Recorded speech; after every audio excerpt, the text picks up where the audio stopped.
When I was a kid, I used to believe in birthday wishes, not because they worked, but because they gave me something to hope for in a house where hope felt like a locked cabinet I didn't have the key to. I'm Charles. I'm 25 now, and I haven't made a wish in a long time. I guess at some point, you just stop waiting for people to see you and learn to be invisible. Not the Harry Potter kind of invisible, just the kind where people's eyes glide past you at the dinner table, and your name only gets said when someone needs a ride or wants something from your room. Growing up like that teaches you how to be self-sufficient, sure, but it also turns birthdays, holidays, and family dinners into landmines. You never know which one's going to explode under your feet. The night in question wasn't my birthday. It wasn't even a holiday. It was a random Thursday evening in early spring. Cherry blossoms had started to bloom outside, but inside our house, the air was tight and rehearsed, like everyone had gotten a script except me. That should have been my first warning sign. My dad, Richard, though I've never called him that to his face, had texted everyone earlier that week saying, "Mandatory family dinner. Formal. 7 o'clock sharp." He even added a tie emoji. I thought maybe someone died, or got engaged, or was pregnant. You don't throw words like mandatory around in a house that usually runs on passive-aggressive silence. I showed up early, freshly showered, wearing a blazer I hadn't touched since my college graduation. The house looked spotless. My stepmom, Linda, had lit those fake candles she uses when she wants to give off classy energy. She greeted me with a quick nod and went back to setting out plates like she was arranging pieces for a play. No hug, no smile, just an empty hey. I'm used to that from her. I used to think she hated me because I looked too much like my mom, who passed away when I was 10. But over time, I realized she just liked her own kids better, and I was a reminder that she married into a package deal she didn't order. And then there's Rachel, my stepsister, 19, golden child, performs at every family dinner like she's auditioning for some reality show called America's Next Favorite Daughter. Don't get me wrong, she's not evil, just polished, controlled, dangerous in the way people are when they smile too wide and always sit at the head of the table like they own it. She used to come into my room when we were teens and borrow my stuff, then cry to my dad when I asked for it back. And somehow I'd be the one apologizing. That's the dynamic. Rachel breaks something, I pick it up. Rachel cries, I disappear. So when I walked into the dining room and saw my name tag stuck at the farthest seat from Dad, I already knew I was being staged. The table was long, too long for 6 people, but they'd made a point to space out the seats. Dad was at the head, Lindo on his right, Rachel on his left. My little half-brother Max, who's 12 and still clings to me like a puppy, was shoved next to Rachel. I was down at the other end like I was in timeout. A plate, a napkin, and a place card that said Charles in Linda's cursive that always looked a little too forced. Dinner started normally, if you consider Linda's dry chicken and Rachel's fake laugh normal. Small talk floated across the table like a language I didn't speak. Max tried whispering jokes to me, but every time he leaned in, Rachel gave him a little nudge, like she was reminding him who the real siblings were. I mostly just nodded and chewed and kept my head down. I've learned that eye contact during dinners like these is dangerous. It invites questions, attention, confrontation. Halfway through dessert, Dad stood up and clinked his wine glass with a fork. I could feel the shift in the room, like someone had dimmed the lights even though they were still on. Everyone got quiet. Rachel straightened her back. Linda reached for her phone and started recording. That should have been my second warning. Nothing good ever happens when Linda records something for memories. My dad cleared his throat and said, "Tonight is about new beginnings." My stomach twisted. I froze with my fork halfway to my mouth. Max blinked at me, confused. Dad smiled, one of those slow, politician-style smiles he uses at work events, and turned to Rachel. "Ratch," he said, with that voice he saves for special announcements, "this is for you." He reached into his blazer pocket and pulled out a small, velvet box. I couldn't tell what was inside at first because Rachel opened it slowly, like she already knew it was going to be good. Her face lit up. Inside was a key, a real, silver key on a blue ribbon. "A new car," she gasped. "Oh my God, Dad." Everyone applauded. Linda leaned in and kissed Rachel's cheek. Max clapped because everyone else was clapping. I sat there, silent, still chewing a bite of pie that now tasted like sand. My dad raised his glass again. "This," he said, "is what real progress looks like." He looked right at Rachel, like she was a statue he'd sculpted himself. You've worked so hard this year. Straight A's, student council, that internship with my firm. You're everything this family should be proud of. And that's when it hit me. This night, this mandatory dinner, this new beginnings speech, this staged moment. It was never about celebrating the family. It wasn't even about Rachel, not really.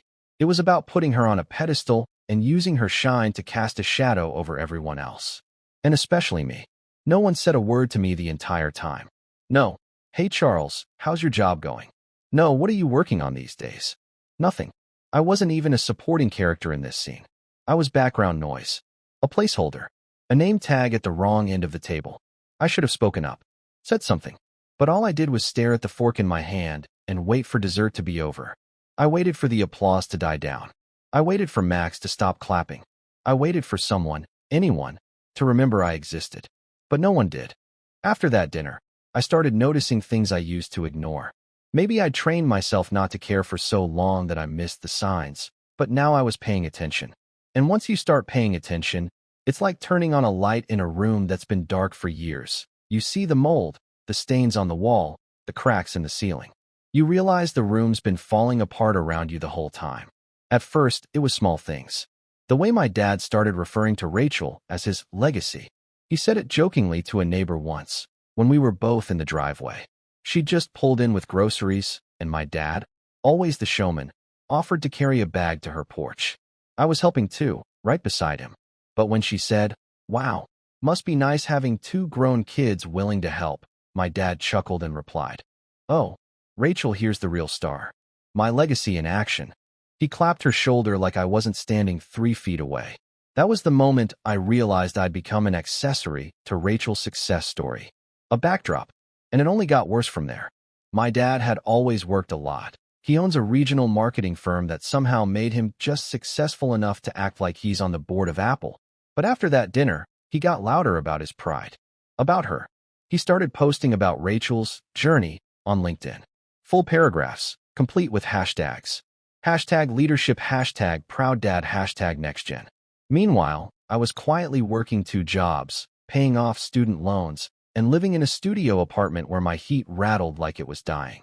Not that he ever asked. He stopped calling to check in. I used to get a housework going once a month. After that dinner, the only texts I got were logistical. Can you pick up Max from soccer this Friday? Are you coming to Rachel's award dinner next week? No, please. No, thank you. Just expectations. And I kept showing up like an idiot.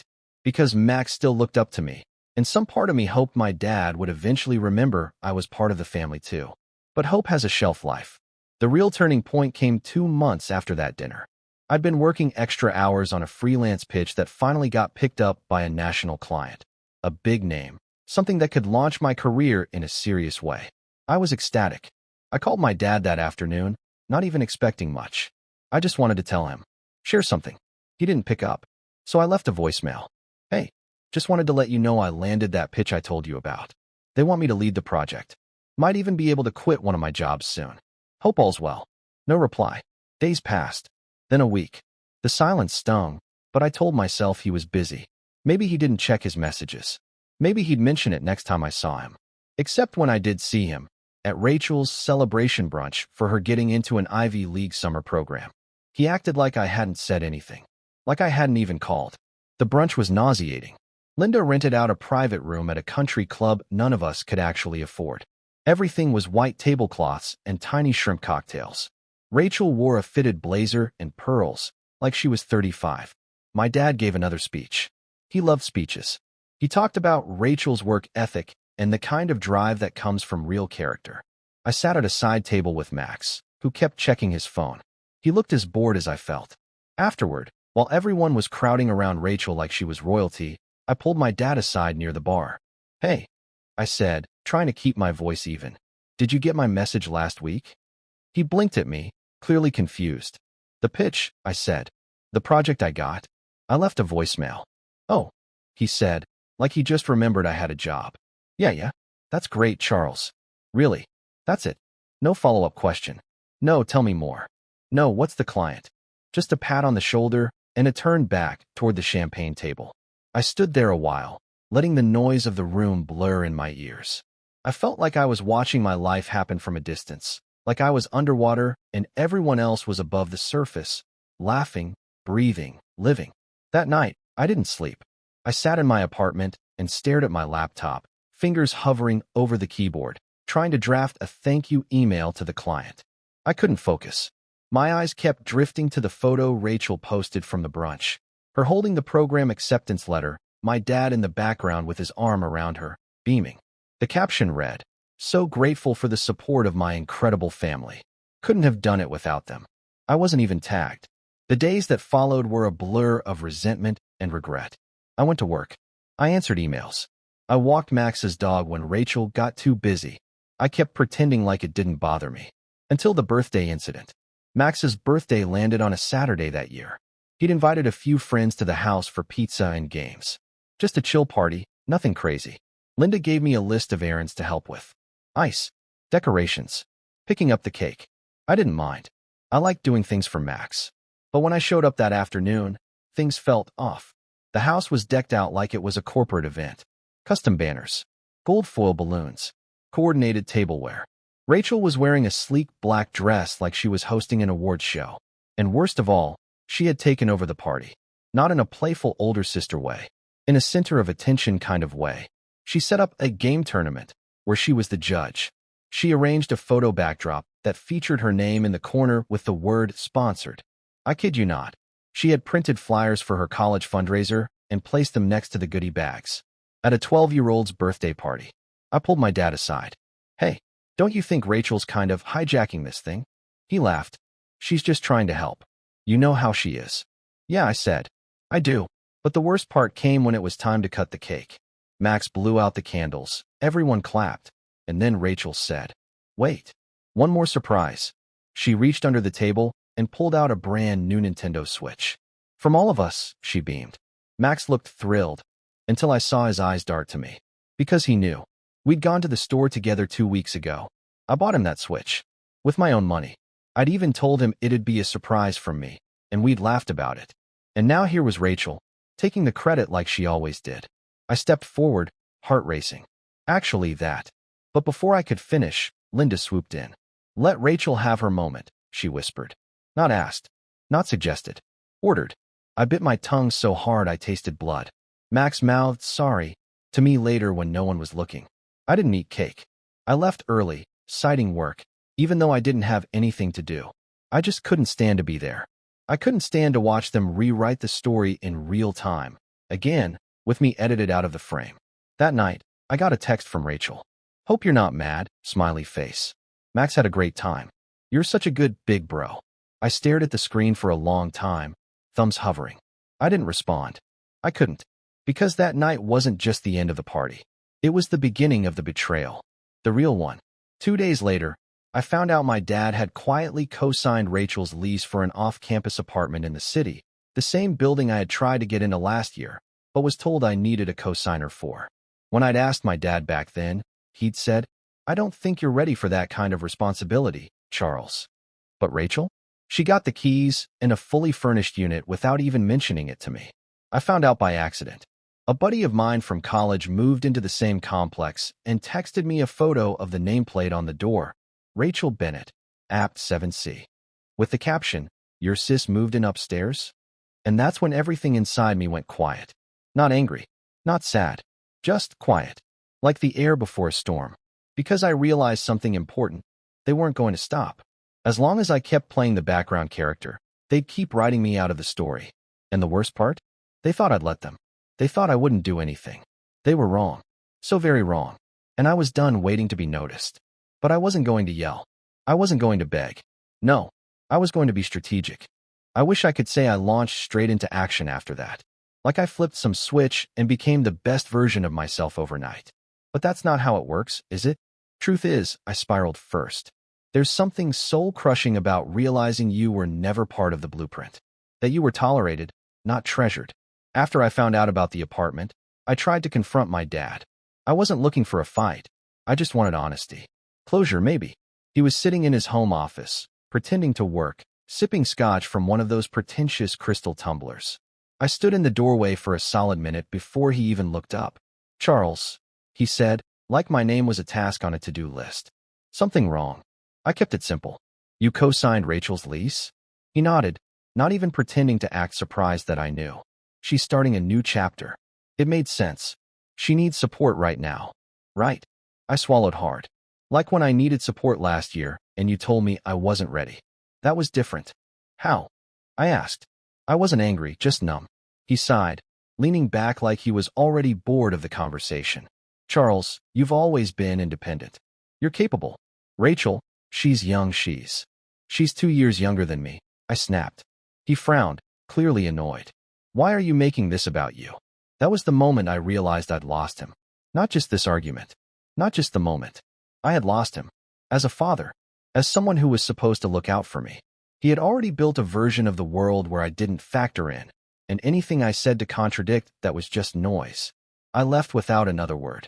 The silence between us stretched for weeks after that. I didn't go to the house. I didn't respond to Linda's group texts. I even stopped visiting Max, which I hated, but I couldn't face them. Not while I was drowning. And make no mistake, I was drowning. Work felt meaningless. That big client I landed, they ended up scaling down the project due to budget cuts. I still got paid, but the momentum I'd counted on just evaporated. I was back to freelancing odd jobs, living paycheck to paycheck, heat flickering on and off in my crummy apartment, while Rachel posted mirror selfies from her luxury one-bedroom with the hashtag independent living. One night, I sat in the dark, wrapped in a blanket, eating instant noodles, and just cracked. Not loudly, not with tears or screams. I just sat there and stared at the wall, whispering to myself, you are so forgettable, so replaceable. You don't matter to anyone. That was rock bottom. But funny enough, it's where everything started to change. Not all at once. Not with some grand gesture. It began with one email. It was from a client I'd done a small branding job for months ago. She was launching a nonprofit for kids in underserved communities and needed help with a bigger rollout campaign. I remember how attentive and sharp you were, she wrote. Would love to work with you again. It was the first time in weeks someone had spoken to me like I had value. Like I was good at something. Like I mattered. I said yes. And that project? It turned into 2 more. Then a referral. Then another. I wasn't getting rich, but for the first time, I was working with people who saw me. Clients who didn't know my family or my history or Rachel's perfect resume. They just knew the work I delivered. And it was good. I started treating myself better, too. Little things. I cleaned my apartment. Bought real groceries. I even replaced that thrift store office chair that squeaked every time I moved. I gave myself a real workspace. It wasn't fancy, but it felt like mine. Every time I'd finish a project, I'd take 5 minutes to reflect. Not just on the paycheck, but on the fact that I'd made something. Me. Without anyone's help. Without applause or speeches. Just quiet, steady effort. Max noticed the change before anyone else. He started texting me more. Memes. Homework questions. Random updates about his day. One night, he called me out of the blue and said, "Can I come over this weekend? I miss your apartment." I nearly cried. He came over, and we spent the evening playing old Nintendo games and eating frozen pizza. At one point, he looked around and said, "This place feels like home." I didn't tell him what that meant to me. I couldn't. But I decided right then and there I'd never let my family come between us again. He didn't deserve to be pulled into their narrative.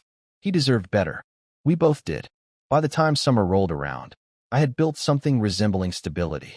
I was booked 2 months out with client work. I had savings. Actual savings. And most importantly, I had perspective. I stopped trying to win my dad's approval. Stopped counting how many times Rachel got praise while I got silence. Stopped wondering why Linda always looked at me like I was a guest in her house. None of it mattered anymore. Because I was finally building my life. On my terms. And that's when fate, because it has a twisted sense of humor, decided to test me. It started with an invite. An actual paper invitation, gold-trimmed and thick like a wedding announcement. My name was spelled right. Charles Bennett. I almost didn't open it, but curiosity got the better of me. It was for an intimate family dinner and celebration, hosted by Linda and Richard Bennett. The event? Rachel's scholarship gala. Apparently, she'd been nominated for a prestigious fellowship, and Linda had decided to throw a pre-gala dinner at a fancy restaurant downtown to celebrate. Dress code, formal. RSVP required. A handwritten note at the bottom read, "Would love for you to be there." I stared at it for a long time. It would have been so easy to toss it, to ignore them like they'd ignored me. But something in me said no. Not this time. I wasn't going back as the forgotten son, the background prop, the afterthought. I was going back as me. So I RSVP'd. And then I made some quiet preparations of my own. I got a haircut, cleaned up my wardrobe, picked out a sleek charcoal blazer that fit like it was made for me. Not because I wanted to impress them, but because I wanted to feel good in my own skin. On the night of the dinner, I arrived early.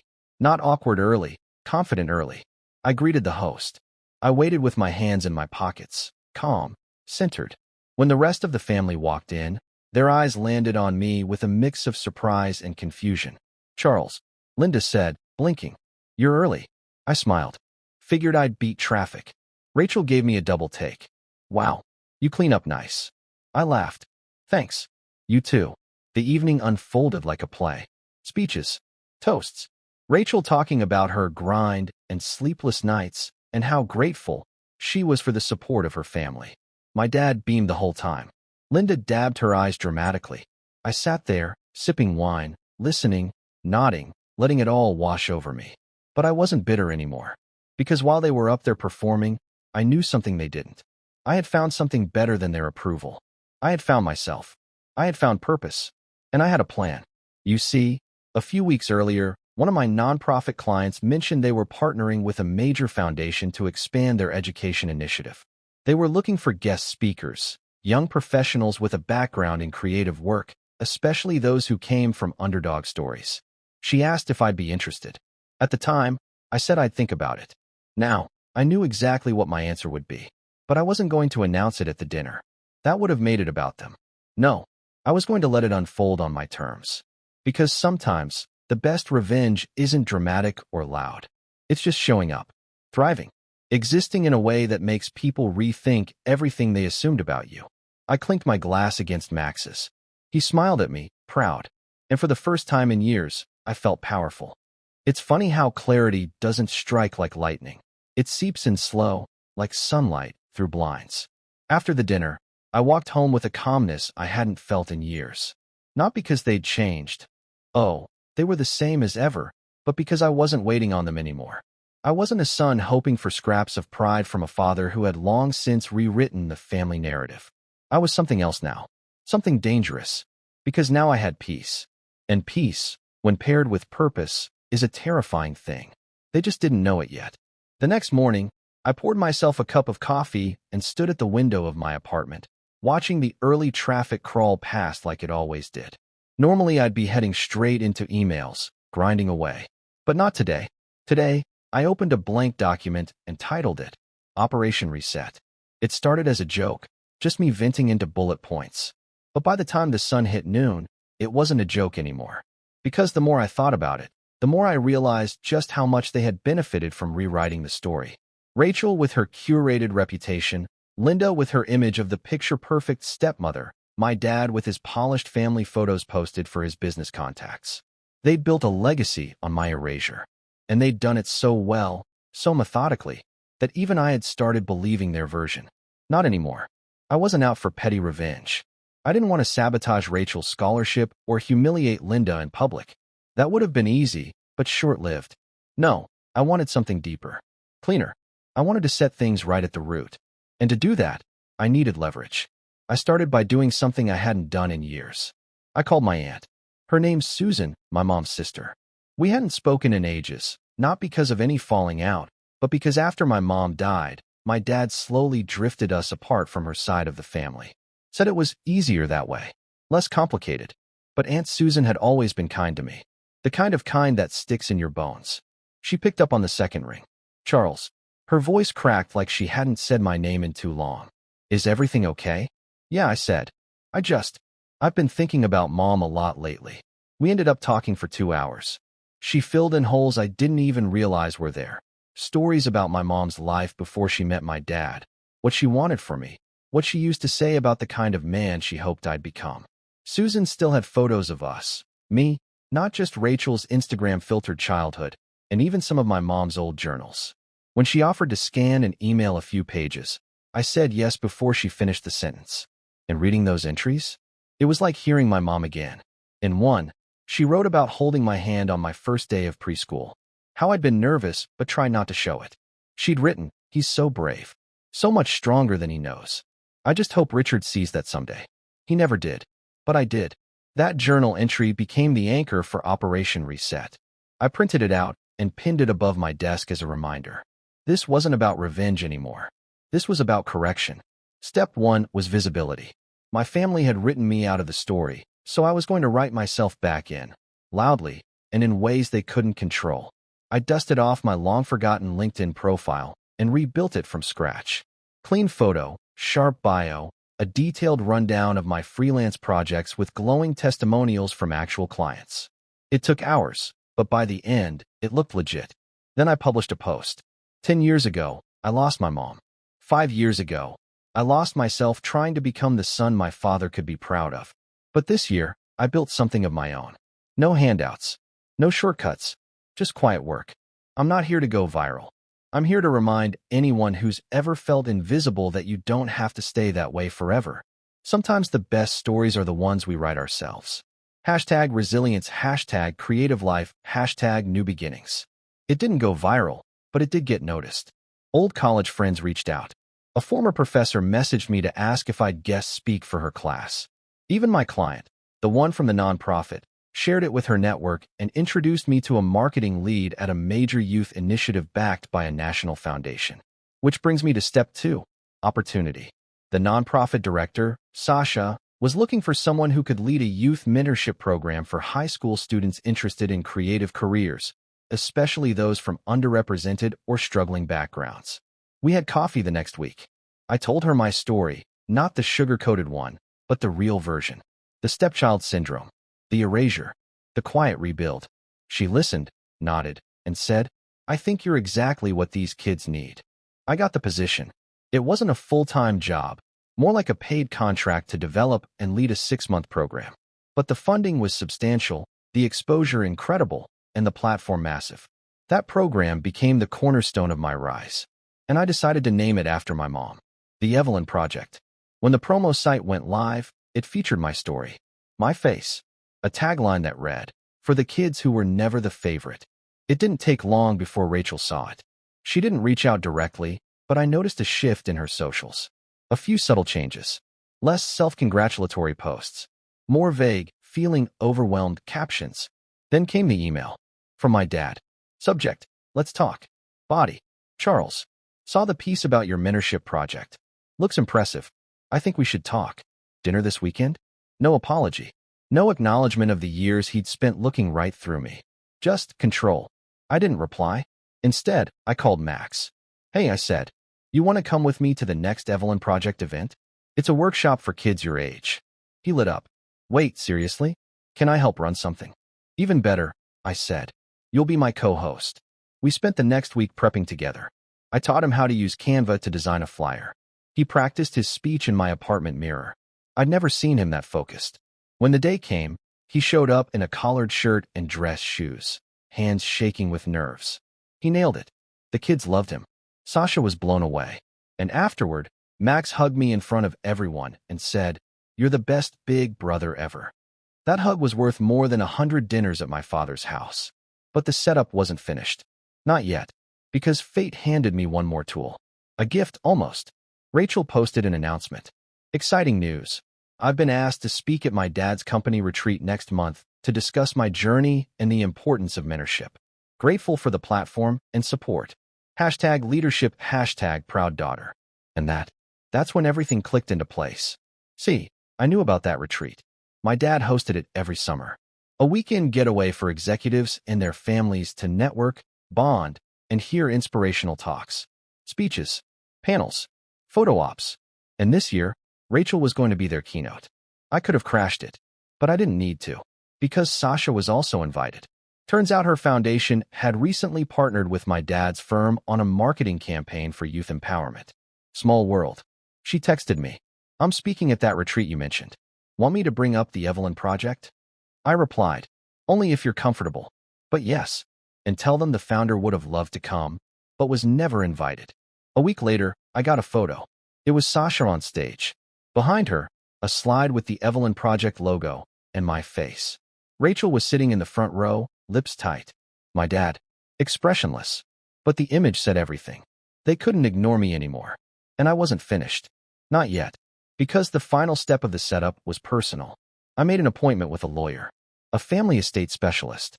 And when I laid out the details about the house my mom and dad had once bought together, the accounts she'd left behind, the trust one was supposed to receive but never heard a word about, he raised an eyebrow. Let's look into this, he said. So we did. Revenge doesn't come with fireworks. Not the kind that last. Real revenge is quiet. It's surgical. It's standing in the ashes of someone else's illusion, calm and clean, while they finally realize you were never the one to underestimate. That realization hit my dad on a Tuesday afternoon in late October. It started with a letter, not an email, not a text. A letter, certified, legal, and crisp as a blade, delivered straight to the doorstep of the home my mom helped build, the one that now housed a family that had tried so hard to scrub me from their lives. The letter came from my lawyer, and it said one thing. Charles Bennett is formally requesting a full accounting of the Evelyn G. Bennett Trust, as designated in the original deed and financial arrangement filed in June 2005. I didn't need to be in the room to know how pale my father must have gone reading that. He probably sat down, maybe even muttered something to Linda, who'd ask, "What's wrong?" Only to receive the first flicker of dread that this time, they couldn't control the story. Let me back up. A month prior, the estate lawyer I'd hired had discovered something curious buried in county records. My mom, who died when I was 10, had set up a small but specific trust for me after selling her half of a boutique design firm before marrying my dad. It wasn't massive, maybe $100,000, maybe a little more with interest. But it was mine.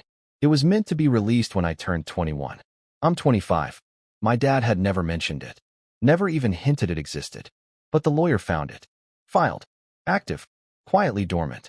Sitting in a managed account under a trustee's care, the trustee being my father. I don't know what he thought would happen. That I'd forget? That I'd never look into it? That maybe if I stayed distracted long enough, it would just become his? Not anymore. The lawyer sent formal documentation requesting the release of the funds and a full audit of how the account had been managed. If a cent had been touched, he'd have to answer for it. And if it hadn't, he'd still have to explain why it was hidden from me for 4 years. That was the first blow. The second came less than a week later. Remember that nonprofit mentorship program I started, the Evelyn Project? Turns out, it had caught more attention than I expected. One of the foundation directors who helped sponsor our pilot campaign had also been a longtime acquaintance of my father's. Not close friends, just business adjacent. He reached out to me personally. "Charles," he said on a Zoom call, "I had no idea you were Richard's son. Your project has been making waves." I laughed. Funny, he doesn't usually bring me up. "Well," he said, leaning back in his chair, "he's certainly bringing you up now. I think you've startled him." That call ended with an offer, a long-term partnership between the foundation and the Evelyn Project. Funding, resources, even a formal position for me as creative director if I wanted it. I said yes. That deal went public 2 days later, with my face and name attached. It didn't take long before my father's office called me. Not his assistant. Not Rachel. Him. I stared at the call for a while. Let it ring twice. 3 times. Then I picked up.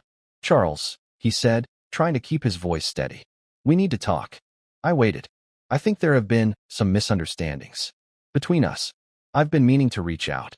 "You had 25 years, I said calmly. "Why now?" Silence. Then, I saw the article. The foundation deal. "It's impressive." "You didn't call to compliment me, Dad." More silence. Then a sigh. "Okay. Look, we got the letter. About the trust." I didn't realize it was still active. It must have slipped through the cracks. It was the first time in my life I ever heard him lie to me directly, without even trying to mask it as a half-truth. "You were the trustee," I said. "That means you signed for it. Managed it. It didn't slip anywhere. Let's not make this uglier than it needs to be, Charles." I smiled. Agreed. And I hung up. From that moment on, I didn't have to do anything. The dominoes fell all by themselves. See, my father's business wasn't just built on marketing campaigns. It was built on image. He sold family values to clients. Had a whole branding pitch about being a legacy firm with deep community roots. He used photos of his family, Rachel shaking hands at award ceremonies, Linda organizing galas, even Max in a soccer jersey, to sell his firm's authenticity. But when it came out, quietly, professionally, that he had failed to disclose his own son's trust fund, that he'd let it sit in silence while flaunting his daughter's every achievement, it started to look off. Not scandalous, just hypocritical. His board noticed. His investors noticed. His firm's biggest client, an education nonprofit that prided itself on youth empowerment, quietly withdrew a pending contract renewal. Linda, I heard, was furious. Rachel even sent me a DM that just said, "What are you trying to do to us?"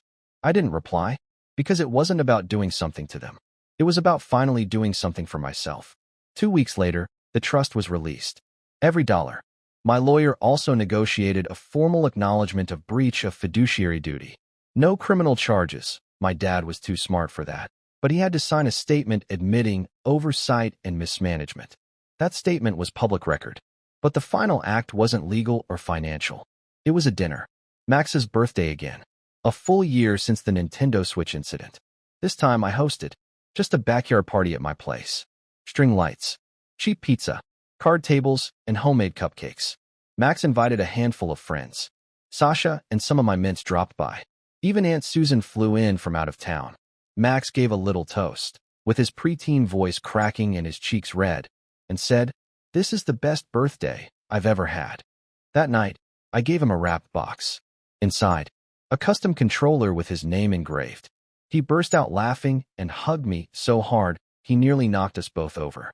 And standing there, arms around my little brother, I saw Rachel pull up at the curb. Alone, no gift in hand, just standing there, watching through the fence. She didn't come in, didn't wave, just stood there, and finally walked away. A week later, I got a letter from my father. It was typed, formal, not a single word of warmth. He said he respected my decisions, wished me well, and hoped that someday we could reconnect under better circumstances. I placed it back in the envelope and dropped it in a drawer, because by then, I had no desire to go back to a place where I was only ever a shadow. My life wasn't perfect, but it was mine. And sometimes, revenge isn't about destruction. It's about resurrection. It's about letting the people who buried you realize you were the seed. And now I'm in full bloom.